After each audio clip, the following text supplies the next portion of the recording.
मांगे छिए खास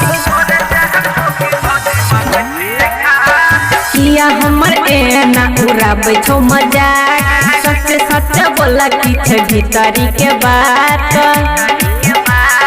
केकरा खातिर जाइ छ देवघर केकरा खातिर जाइ छ देवघर तोरे जहन मौगी भौजी मांगे छी सुनार तोरे जहन मौगी भौजी मांगे छी सुनार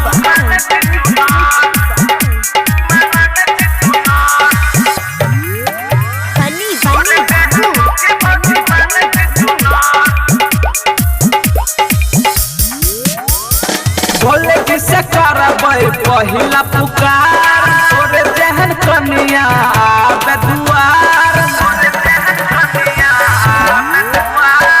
मासूम मनीष तोई बोले छहो झूठ विनय विवेक किया करे छहो झूठ केकरा खातिर सजैने छौ कबर केकरा खातिर सजैने छौ कबर तोरे जहन मौगी भौजी मांगे छी सुनार